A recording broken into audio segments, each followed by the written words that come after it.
Here we go. There you go.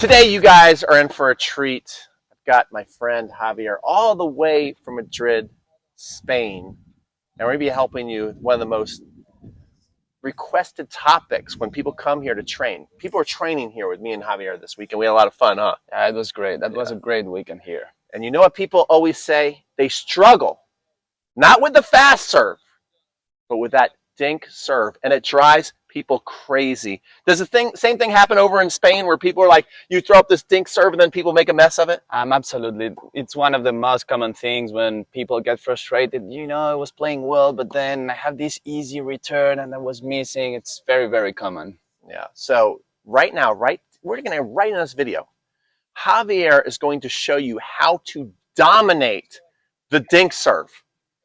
You ready, Javier? Of course. Let's do it. Let's do it. Show these fools how it's done. Okay, so Javier, what do you think of how do you handle these dink serves? What do you do? Man, you know, the only thing I want is to destroy that ball, to destroy my opponent and make him think, am I going to dink another serve like that? Or should I try to hit harder? And you know, that's the only thing I want, to destroy everything and make him think for the next serve if he's willing to repeat that bad serve. Okay, can you show us a couple? Of course. All right, I can't wait to see this. B2, be careful. B2, watch out, it's coming big time. You ready? Yeah, I'm ready. Here we go. There you go. Woo.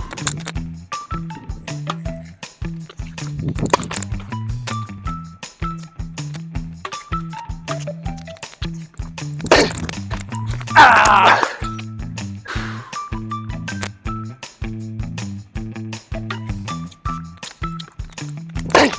Ah! Come on.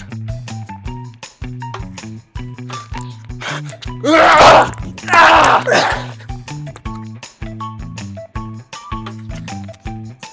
Ah!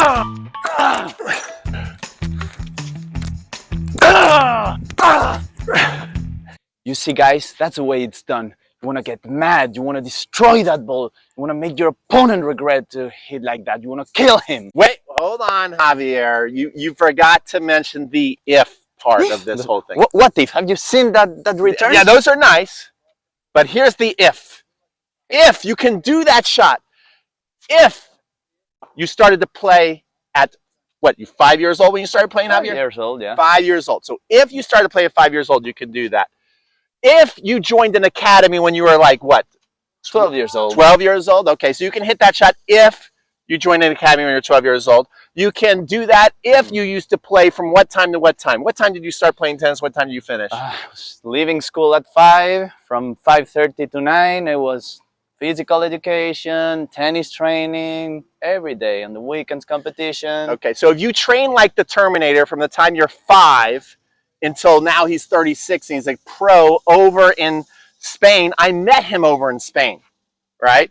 Where we were at the Rafa Academy training in Spain. The next stop that we're going to do, though, if you want to train with us, if you want to travel the world and train with me and Javier and this cool French guy, Guy, and the legend Steve Cantardi, what I want you to do right now is I want you to go up into the card section of the description box. You click that link because the next trip we're going to take is in February, and we're going to go train with Pablo Cuervos, who could probably destroy the ball. Yeah. What a He would backhand. probably destroy me in that Jose case. Luis Clark, and we're going to go to the Argentina Open, and guess who just committed? Carlos Alcaraz. He could probably destroy these second serves just like that, right? A little bit better than me, probably. So if you're interested in that, go down in the description link and get on the list. Now, if you don't check any of those boxes, if you didn't start training when you're 5 years old, and at 12 years old, you weren't at an academy, and you didn't train from 5 to 10 o'clock at night every single day, and you are a 3-0 to 4-0 tennis player who still wants to break serve consistently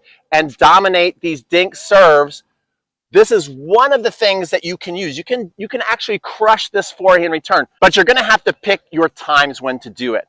I'm going to show you how to realistically, consistently pick on a weak dink second serve, and break serve all the time. You ready, Javier? I'm ready.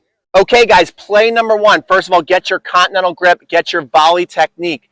Javier is going to run play number one, which is a short angle approach shot off the court. It gets the server running for the ball off the court, which is going to have an opening on the serving side for you and your partner to put the ball away. Javier, let's do this. You ready to demo it? This. Yeah. All right. Sorry, No, that's good. But, see, I didn't get it. Yeah, okay. That's fine. That's a winner.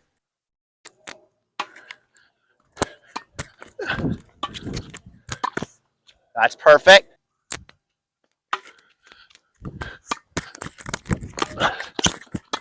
That's it. Okay, good. So there you go, guys. That's play number one. And I can tell you right now, I'm sweating like crazy. Half the balls, I knew it was going. I couldn't even get to the ball. That's how effective this shot is. Then you see he's able to open that up. Couple quick tips. Continental grip. Don't worry about making the shot so much in your hands. It's more the momentum of the legs. The more still your racket is and the legs go and create the energy, that's all it takes. If you create the angle and the energy comes from the legs, the angle comes from racket face, and you put it there, you get the opponent off the court, they're going to be struggling to get to that ball. A lot of times it's going to be a winner, and then you're also going to get a lot of this patty cake putaways. Let's go to play number two. I'm going to demo play number two because it's my favorite thing to do, especially when players are nervous. So let's go to this play number two, and you'll see what it is. Let's go.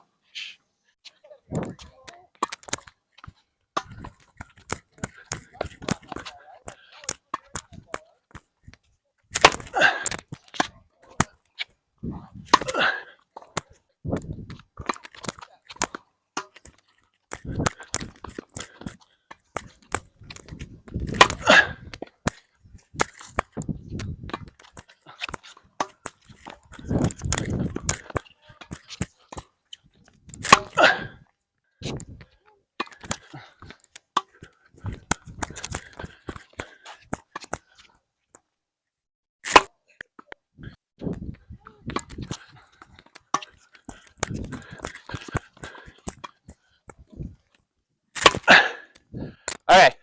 Okay, guys, so that's play number two. Now, just a couple pointers on play number two. Again, I'm in that continental grip, and I'm thinking a volley lob. So how am I doing this? I'm just having the racket face a little more open. Notice the racket's not moving very much. You don't need very much energy. All the energy is coming from the legs. And so if you can successfully get it over the net person, which doesn't take much either, you don't have to hit a great lob. You just get over the net person past the service line. I'm not aiming for back in the corner. I'm not aiming for the doubles alley. I'm just literally trying to get over the net person's head. That makes them switch, creates mass confusion. The net person a lot of times doesn't know where to go. A lot of times they just stand there and then the court's wide open here, or they'll slide over and stay at the net. They're a sitting duck. Then if you get better, they start retreating back, but usually they're halfway back and you can nail it at their feet. The best players get all the way back and try and play defense. So if you want to defend that lob, if you're a net person, you need to hustle all the way back there and get ready to play some defense of your own. So I'm making this shot with the hips and the shoulder connected and the angle up, and it's just a little bump. It's a shoulder bump. Don't use your hands. You start using your hands, you're going to mess this up. Let's go to play number three. Javier, what's play number three? So play number three is more or less what Novak Djokovic does. So he just takes the ball very early after the ball bounces, and he makes the ball bounce close to the feet of the opponent so that when he's recovering from the serve and trying to aim for a forehand, he doesn't have the time to do that, and he has to make one step to the back and lose his balance on the back and most of the time play a lob. Excellent. Let's show you guys how to do this. Let's go.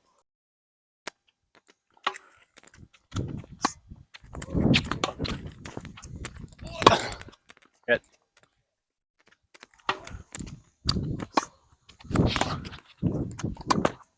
Good.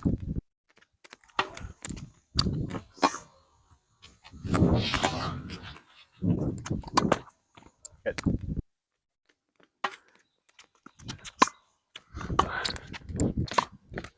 Good.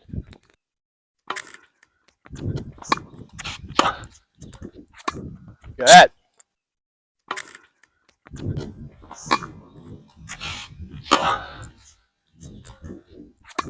Good.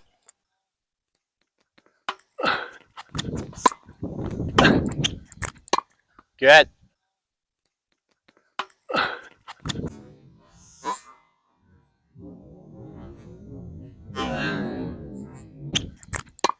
Good.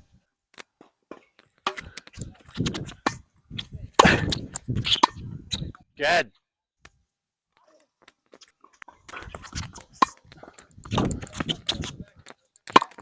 Good. So guys, what Javier was doing there was so effective because all weekend at our camp, we saw what I was demonstrating. Notice when I served, I stayed in here because this is what I see recreational players do. They stay here, so now they're caught off guard, so they're always scooping up by their feet. So if you're coming in, you're going to get easy volleys where you can just volley it away at them. You're going to get angle volley opportunities. Notice there was a couple I didn't return, and there was one I just dinked down the line, which would be to your net partner because I was late because the ball is behind me. So Javier, any closing thoughts? I mean, what you need to really do is make your opponent doubt after every serve, that he doesn't get used, that you do the same all the time. So make him doubt, make him add pressure on the serve, and that will allow you to have more opportunities all the time. Yeah, guys, so Javier and I wanted to show you that you have more than just one option. Lots of times we feel like you feel like your only option is it's a weak serve, that your job is to kill the ball. You want to take your shots at smart times, and especially when you feel very confident. Then you can try and do we saw the shot that Javier hit in the beginning of the video. But if you want to dominate that second serve, once you get this volley technique down and you disguise it, they don't know if you're going to go short, deep, lob, and you can literally dominate your entire league doubles with those 3 shots. So I hope you enjoyed today's video. If you love today's video, please give this video a like. Consider subscribing because we are obsessed with tennis. We know you are obsessed with tennis. And if you want to travel with us, again, you want to travel and go all over the world and play tennis and learn how to get better, then go down the description box or in the card section, fill out that form, and we'll be in touch. And hopefully we'll be seeing you on a court in Atlanta or Cincinnati or over in Spain or South America. What do you think, Javier?